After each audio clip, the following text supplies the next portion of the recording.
Bonjour et bienvenue dans ce troisième épisode du podcast Effervescence par Robin the Gym, podcast dans lequel on parle d'entraînement, nutrition, mindset et biohacking. Et aujourd'hui, on va parler d'un sujet qui va probablement changer un peu votre manière de voir vos projets et vos objectifs. On est toujours un peu dans cette série autour du fait de se fixer des objectifs, du mindset, etc. Et j'ai une question à vous poser d'entrée de jeu. Est-ce que vous aimez le chemin que vous empruntez pour atteindre vos buts ou est-ce que c'est juste le but final qui vous intéresse ? Tout l'épisode va être basé autour de cette réflexion, donc apprécier le chemin, préférer le processus à l'objectif et on va voir comment le fait d'apprécier le processus, donc apprécier chaque étape par étape pour atteindre son objectif, peut également être une très belle astuce afin d'atteindre ses buts plus facilement et de profiter du voyage, comme on peut dire.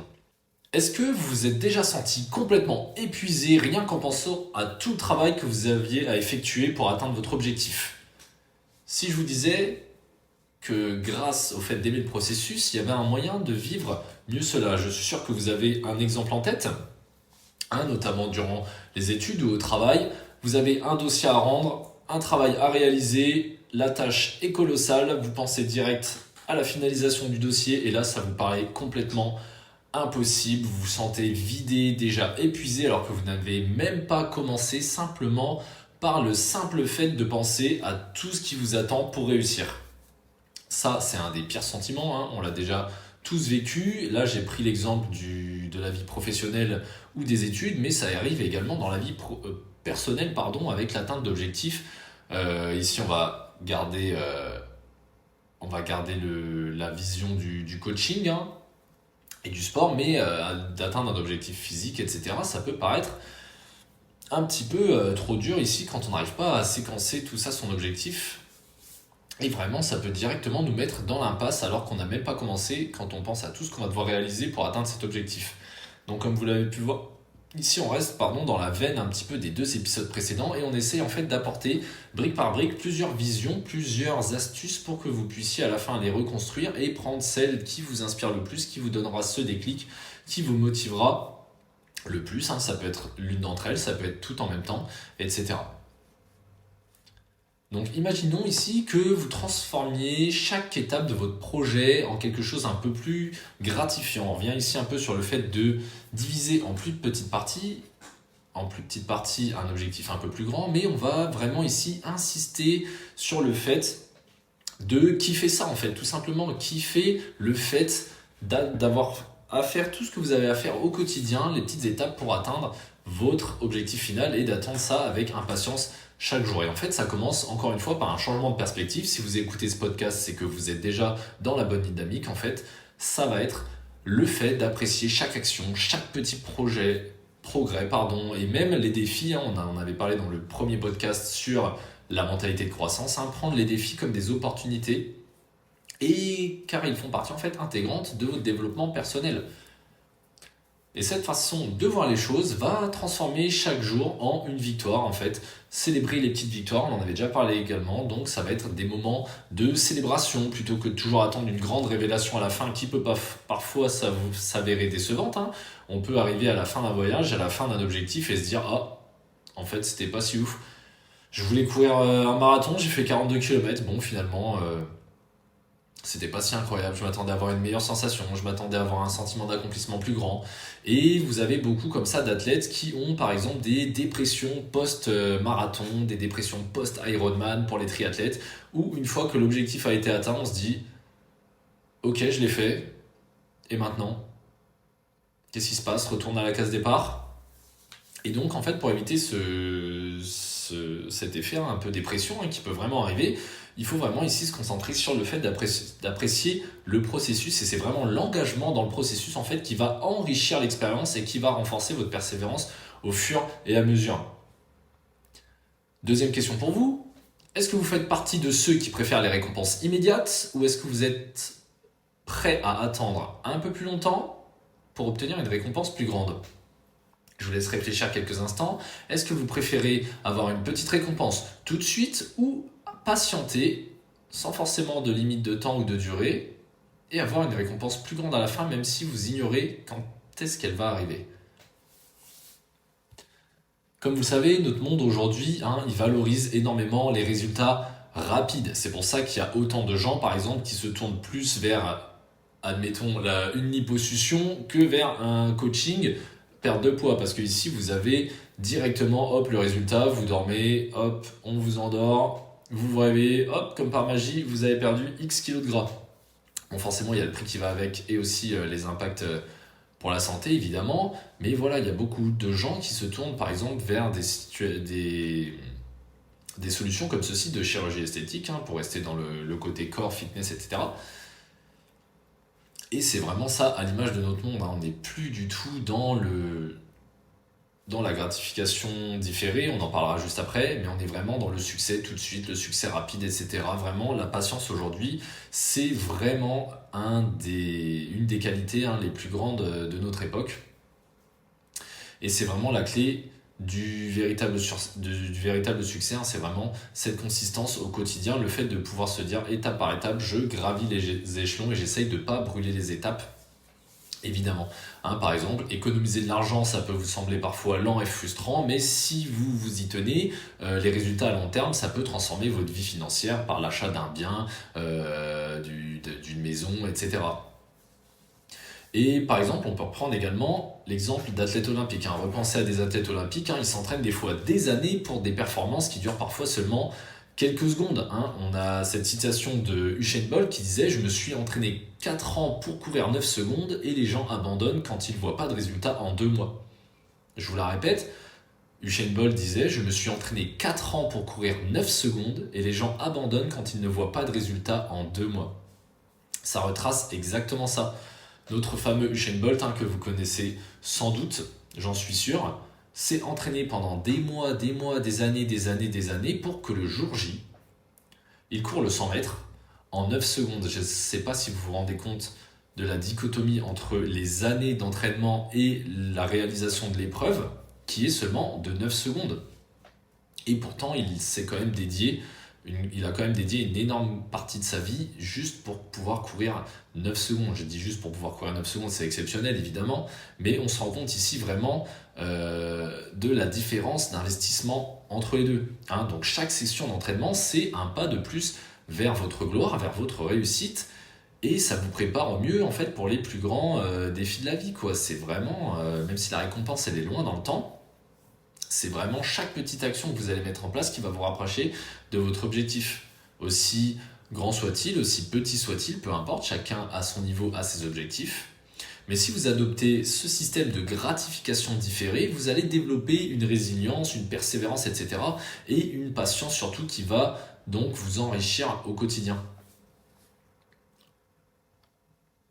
C'est exactement la différence entre les gratifications instantanées et les gratifications différées. De quoi je parle ici? Par exemple, la gratification instantanée, ça peut être, même si vous êtes par exemple dans un objectif de perdre du poids, vous tombez sur une pizzeria, vous vous dites, bon allez, une pizza, pourquoi pas, qu'est-ce que, après tout, Ça, c'est vraiment l'exemple pur de gratification instantanée. C'est trouver du plaisir directement là où il se trouve, même si après, et malheureusement je ne le souhaite à personne, mais notamment avec les troubles du comportement alimentaire, les fameux TCA, peut-être que cette personne qui s'est jetée sur une pizza d'un coup va vouloir se faire vomir 1 heure plus tard. Par exemple, car elle regrette d'avoir ingéré ses calories en trop et d'avoir ruiné son régime qui sont parfois qui sont souvent malheureusement un peu trop drastiques, qui poussent à ce genre de comportement, mais on s'écarte un peu du sujet ici. Et tandis que les gratifications différées, c'est vraiment par exemple le fait, pour revenir au sujet de l'alimentation, le fait de manger sainement, même si je ne suis pas vraiment forcément d'accord avec ça, mais si ça peut paraître un peu moins sexy qu'une pizza, un peu moins délicieux, un peu moins rassasiant qu'une pizza, le fait de manger sain, en fait, vous allez trouver une gratification différée là-dedans. Car en fait, c'est ça qui va vous rapprocher de votre objectif de perte de poids ici, si je prends l'objectif de la perte de poids. C'est vraiment ça, la différence entre les deux. Et ici, comment faire en fait pour trouver quand même du plaisir dans la gratification différée. Pour reprendre l'exemple, comment trouver du plaisir dans le fait de manger sainement et d'atteindre un peu plus son objectif. C'est vraiment ça qui nous intéresse parce qu'une fois qu'on aura fait ce switch entre les deux, en fait, même les actions un peu plus barbantes, un peu plus rebutantes à mettre en place pour atteindre votre objectif vont vous sembler plaisantes. Et en fait, tout va vous sembler plaisant et ça va vraiment vous faciliter la tâche pour atteindre votre objectif. Comment est-ce que vous pouvez commencer à trouver de la joie dans l'attente, dans le processus lent et parfois laborieux vers votre but? C'est vraiment ça ici qu'on va venir chercher. La clé en fait, c'est de reconnaître et de célébrer chaque progression, chaque petite victoire, si minime soit-elle. On y fait souvent plus attention, on se concentre souvent sur les plus gros objectifs, mais chaque petite victoire compte et ça c'est vraiment très important à prendre en compte. Lorsque vous appréciez le fait de faire des choix sains, comme on reprend l'exemple de tout à l'heure avec la nourriture, d'apprendre de nouvelles compétences, de monter en aptitude, etc., vous allez vous améliorer simplement chaque jour de plus en plus et vous allez transformer votre parcours en quelque chose de gratifiant en fait. C'est vraiment ça qu'il faut aller chercher, cette fameuse gratification instantanée dans la gratification différée, pardon. Pensez apparemment à l'exemple de quelqu'un qui apprend une langue. Vous avez sans doute été dans ce cas. Quand vous apprenez une langue, au lieu de se focaliser uniquement sur la fluidité parfaite quand vous parlez, chaque nouveau mot appris ou formulation ou phrase, etc. Sont des étapes motivantes. Généralement, dès qu'on apprend un nouveau mot, qu'on arrive à le placer dans une phrase, même si on bégaye, même si on hésite, même si à la fin le résultat veut un peu rien dire, on jouit en fait par le fait d'avoir appris ce mot, ce vocabulaire supplémentaire, etc. qui nous emmène un peu plus vers la maîtrise de cette langue, par exemple, si je garde cet exemple-ci. Et en fait, c'est vraiment le fait d'aller chercher et de reconnaître surtout ces petites victoires et de ne pas attendre la fin du voyage pour se sentir accompli. L'accomplissement, vous devez le trouver tout au long du voyage. Appréciez le voyage, appréciez chaque étape, chaque jour qui vous apporte en fait son lot de récompenses, son lot d'expériences, qui va vous apporter toutes ces bonnes choses au quotidien, même si ça peut parfois paraître long. On peut prendre l'exemple du podcast précédent sur l'antivision, si ça vous parle plus. Mais voilà, il faut vraiment essayer de se rendre le processus le plus agréable et le moins stressant possible, ne pas forcément se focus sur l'objectif final en mode je dois y arriver, je vais y arriver, ah là là, non, je vais rater, etc. Vraiment, prendre les choses petit à petit, au quotidien, petite étape par petite étape par petite étape. On peut reprendre l'exemple de la gamification que j'avais évoqué dans le premier épisode. La gamification qui en fait tape en plein dans le mille sur ce système de gratification instantanée. Je vous en avais déjà parlé. Si vous avez des petites habitudes à mettre en place, ça peut être par exemple, on reprend l'exemple de la nutrition pour la perte de poids, la perte de gras par exemple. Si vous utilisez une application dédiée, par exemple Yazio, pour ne pas la citer, ou MyFitnessPal, ou encore Gymflix, si vous utilisez ce genre d'application, vous remarquerez qu'en fait vous avez 4 barres à remplir au fur et à mesure de la journée. Vous avez la barre des calories, la barre des protéines, la barre des lipides et la barre des glucides. Et en fait, ces 4 barres au quotidien, on va pouvoir s'en servir dans un système de gamification. Le système de gamification qui donc se rapporte un peu aux jeux vidéo, quelque chose de plus ludique, de plus amusant. J'imagine que vous avez tous joué à un jeu vidéo et c'est quand même vachement appréciable quand on fait monter son personnage d'un niveau, quand on trouve un nouvel équipement qui nous rend plus fort, quand on trouve, je ne sais pas moi, un bonus dans Mario Kart, etc. C'est vraiment ça. Et en fait, vous allez pouvoir, par exemple, ici pour garder notre exemple, remplir ces 4 barres au quotidien. Par jour, admettons, je dois manger 100 grammes de protéines, j'ai un peu de mal à le faire, je ne sais pas trop comment faire, donc évidemment j'ai suivi les conseils de Robin the Gym sur Instagram pour y arriver, mais j'ai ma barre de 100 grammes de protéines, je vois premier repas, j'ai réussi à en manger 30 grammes, nickel, bingo, j'ai déjà fait un tiers du chemin, et ça vous aide encore plus à séquencer, parce que vous voyez bien ici un peu comment diviser le processus en plusieurs étapes, et chaque jour, pour garder cet exemple de la perte de poids ou du contrôle de la nutrition, de son alimentation, vous allez comme ça combler vos barres une par une, la barre de calories. Si vous devez manger 2400 calories, pardon, si vous devez manger, désolé je bois un petit peu, si vous devez manger 2400 calories, j'atteins mes 2400 calories. Je dois manger 100 grammes de protéines par jour, je remplis ma barre des 100 grammes de protéines par jour. Et ça, petit à petit, ça va vous amener vers de plus grands résultats. J'en parlais également avec le fait de traquer ses habitudes. Si vous avez des bonnes habitudes à prendre, par exemple, Si c'est pas inné pour vous de faire du sport, vous pouvez vous mettre une petite case à cocher dans un logiciel. Moi, je vous parlais de l'application Notion par exemple. Hop, vous cochez la séance de sport, tac. Si vous avez 10 habitudes à adopter par jour, séance de sport cochée, hop, j'avance de 10%. Je dois ensuite manger mes 2500 calories, je coche 2500 calories, tac, je coche. Je dois réaliser 10 000 pas par jour, oh, j'ai réussi à faire mes 10 000 pas, tac, je coche, je suis déjà à 30%, super. Et ainsi de suite, ainsi de suite, ainsi de suite. Et vous allez monter vos barres d'expérience. Vous avez aussi cet exemple-là, par exemple, si vous avez une Apple Watch ou une montre connectée d'une autre marque. Sur vos défis sportifs, par exemple, si vous marchez X pas dans la semaine et que vous avez battu votre record précédent, vous allez par exemple avoir un badge. Évidemment, c'est totalement fictif, c'est sur l'écran de votre poignet qui est accroché à votre poignet que vous avez un petit badge, ça ne va rien changer à votre vie. Mais c'est exactement ce système. Si vous aviez besoin de cet exemple, par exemple, ça fait beaucoup de fois le mot exemple. Mais voilà, en fait, c'est ça, c'est le petit badge en plus, le petit au fait qui s'accomplit, la petite étape de débloquer, vous voyez. Et c'est vraiment ça, en fait, qui peut vous permettre d'apprécier de plus en plus le processus. Et même en étant loin de votre objectif principal, si par exemple vous êtes maigre, vous voulez prendre 10 kilos, si vous arrivez à prendre 1 kilo, mais félicitations, bravo, c'est déjà une superbe étape. Vous avez juste divisé votre objectif de prendre 10 kilos en 10 objectifs de prendre 1 kilo. Hop, premier objectif, j'ai pris 1 kilo. Deuxième objectif, c'est parti, let's go. Et voilà, au fur et à mesure, vous allez apprendre à aimer le processus de cette façon. Donc vraiment, essayez de vous concentrer sur le voyage plutôt que sur l'arrivée. Vous verrez que c'est surtout le voyage en fait qui va être beaucoup plus gratifiant que l'arrivée au final.